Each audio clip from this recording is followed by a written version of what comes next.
Well, howdy, Business Excellence Forum attendees, and those who haven't booked yet, you make sure you hit the booking tab below. Today, we get to meet another one of our amazing speakers. Sheri is joining me all the way from Atlanta. Hey, Sheri, how you doing? I'm wonderful. How you doing today? Fantastic. Now, Sheri, now this is the book, Exponential Living. It's a company name as well, so it makes it easy to remember. Sheri, I got to tell you, in reading your story, it's like you've lived this exponential life. The things that you've got to do and experience and places you've been, people you worked with. I got to say, congratulations. Thank you. Thank you. Yeah, it has truly, I tell people all the time, I'm my first and most important client. You know, being our own client, especially if we teach how to be successful, is kind of important, that sort of thing. Now, you guys don't know this, but Sheri's a bit of a living legend. Some of the people she worked with, she's actually worked with one of my favorite people ever, Steve Harvey. You got to teach and coach for Steve and work at the success things. Is he really that gregarious in real life? Yes. Yes. I've had the pleasure, I'm really good friends with his daughters. So I've had the pleasure of being with him on camera and off camera, as well as just in his home when he's just Steve. And that is really him. Like, he is generally that guy. The only difference is when he's off camera, there's quite a few more cuss words. You know, my kids and I literally we record the show and we sit there arguing Family Feud. We're like arguing and laughing at the guy. So you were coaching for his Success Institute as well, and doing that. That must have brought you in contact with a lot of young people, a lot of people that really needed your help. Yes, I really love what he was doing, because he really is, I mean, as successful as he was as a talk show host, as a comedian, he started to fill this pool of people that were really feeling like he was an anomaly and they couldn't do what he was doing. And he's just like, no, like, I'm the same guy that was homeless. I'm the same guy that lived in my car. I'm the same guy that had failed marriages. Let me share with you what I've done. And so that migrated into him wanting to start the motivational side of his business. And I was so honored to be one of the first life strategists and speakers that he worked with and allowed to be a part of that journey. Yeah. So it was so many people that were just hungry. You know, they were just hungry for the information on how to really transform themselves. Yeah, yeah. And transformation is a big part of what your book goes about, but it's also about, I love the philosophy that you've evolved with of peace is the new success. How did it just strike you one day? Did it come over a period of time? What was it?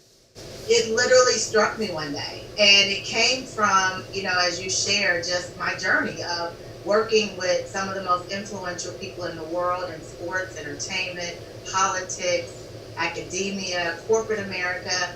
But I found this unique thread amongst many of them is they had the fame, the fortune, the access, the influence, and many of them were very, very unhappy. And so many of them had gotten to levels of success where money wasn't the issue. They could buy whatever they wanted to buy. They could go anywhere they wanted to go. And I realized, I said, wow, you know, really success is more than just money and titles. And it literally just came to me. Peace is the new success. But here's the key, Brad. I immediately had it trademarked. See, she's good at business as well, guys. Remember that. You know, because it's interesting, though, when I look at it, Sheri, of how you apply that to business, too, because business people are some of the, well, I guess most stressed out people on the planet. Yeah. Yeah, and what I've really, you know, I guess tapped into from a corporate standpoint is the idea of mental health. You know, more people now are starting to understand it's more than just diet and exercise, right?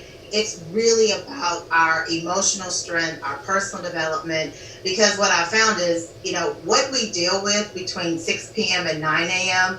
directly affects how productive we are between 9 a.m. and 6 p.m. And so when we have that life that's out of balance, and I hate the word balance, but for the sake of right now, when we have that life that's not in balance with our personal development, which is our personal equity, then we aren't as productive at work. Yeah. We aren't as productive in our career. So I'm glad people are really starting to be open to the idea. Because when I started this journey, people thought I was crazy to talk about peace, clarity, and courage. They're like, girl, please, I'm trying to make money. You know, if you look at it though, clarity, courage, these are all business traits as well as human traits. And I know, because the word balance too, I struggle with it some days. Ivan Meisner of B&I gave me a great word. He said, why don't we just use the word harmony instead? And I know that's a much better word for that one. But let's go back to the concept, because when you work with, like, say, Coca-Cola, or you work with TNT, or actually the one that I want to ask you more about is the NBA, because the NBA has a whole entertainment side too. And of course, again, lots of very famous, successful people, but finding that inner harmony, if I can stay with that word, the peace. How do you get guys of that level, of that stature, to start taking note of these things? Because every day people need to learn it, but also it's harder to teach people that are already successful.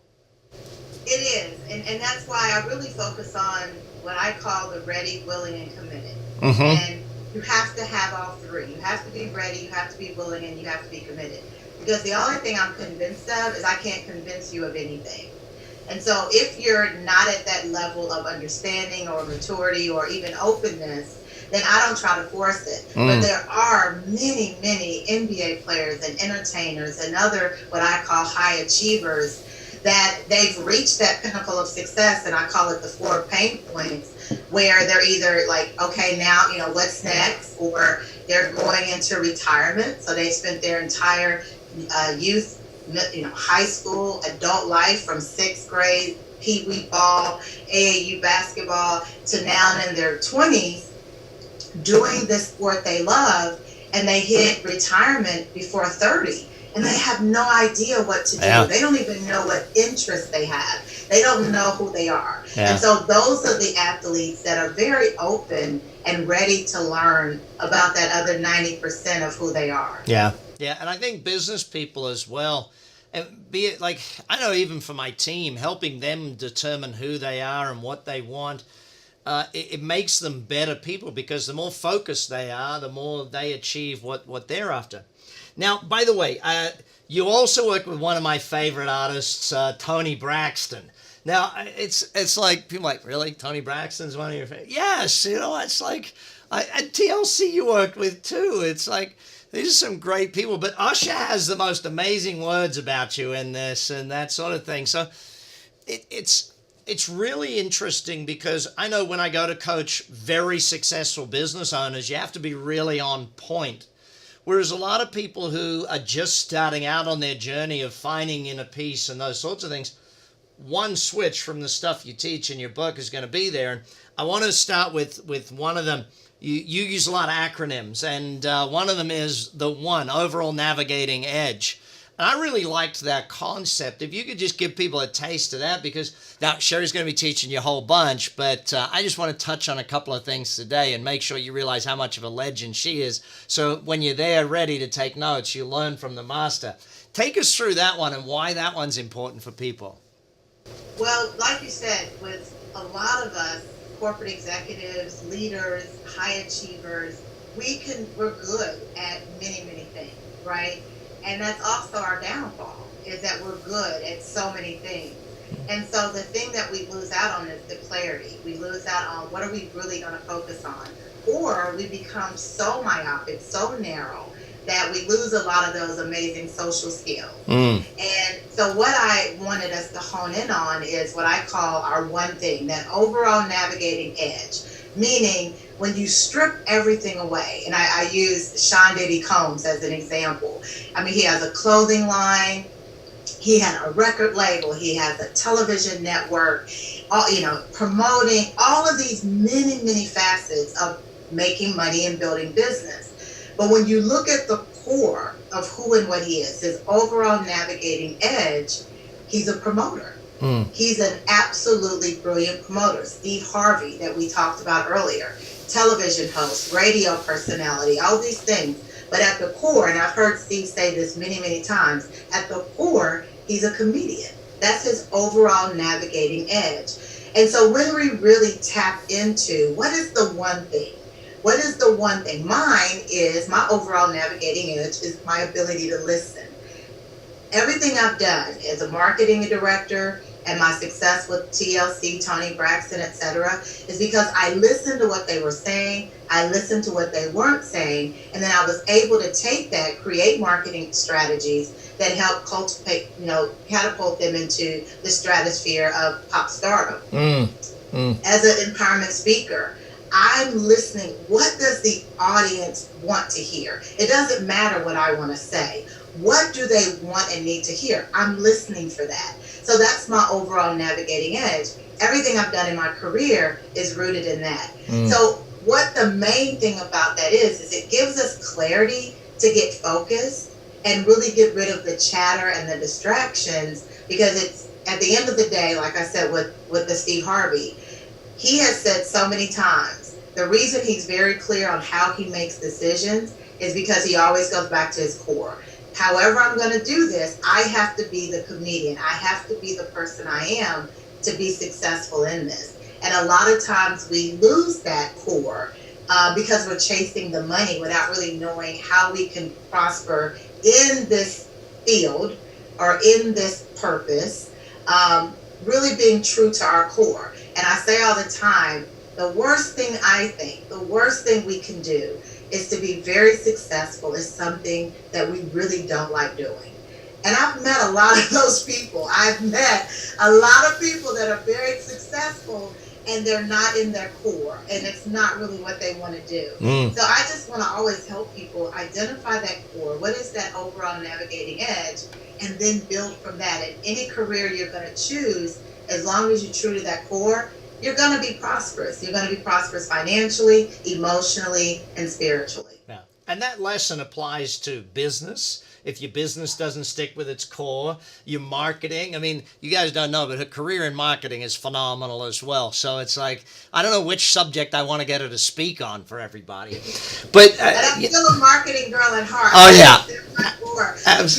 With my clients, I call myself a life strategist because everything I do is a 360-degree approach. Like everything is about your business success, but I believe the root of that is in your personal development. So I'm still a marketing girl at heart. It's hard once you're a marketer to not be a marketer. It's like being a salesperson. You're never not a salesperson and that sort of thing.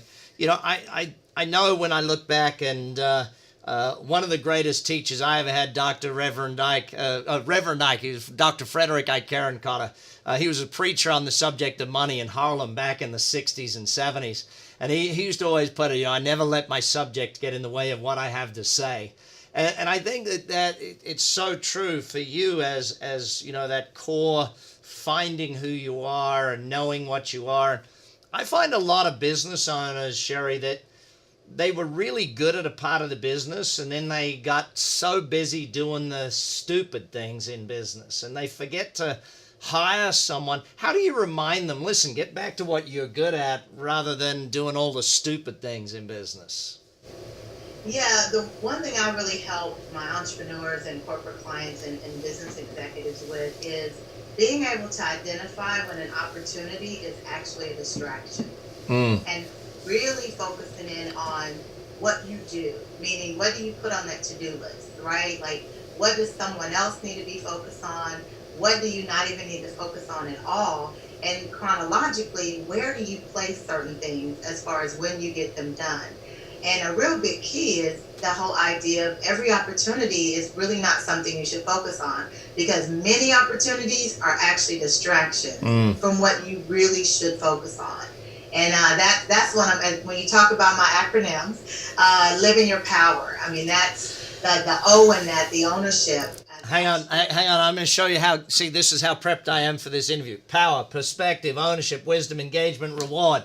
I gotta love it. I mean, it's like this. And again, this is going to go. Sheri's going to go into detail around this one at conference. But the reason I loved this one, Sheri, if I can just explain that to you, the reason I love this is because, when we get into making decisions as business people, CEOs, execs, employees, owners, I think that sometimes the formula you've laid out and the ability for people to just go, okay, I got to make this decision, and somehow, I like that you give people formulas, I guess, is probably the biggest thing I'm trying to say. And I love that fact of your teaching. I love to keep it simple. I feel like we live in such a world of complexity that, I'm just all about that kids. Keep it simple, stupid. Mm-hmm. And that's the feedback. I just actually did a training last week at Turner Sports.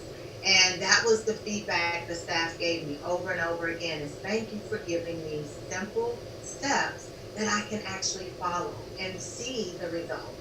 And so I get that feedback a lot, but I just think our world is already so complex, especially if you're an entrepreneur, if you're in sales, you're a coach, you've got all of these balls you're already juggling. For me to come in and add another ball defeats the whole purpose, right? I want to give you steps to simplify the balls you're juggling, not add another ball to the mix. Yeah. And that's really what I focus on. Yeah.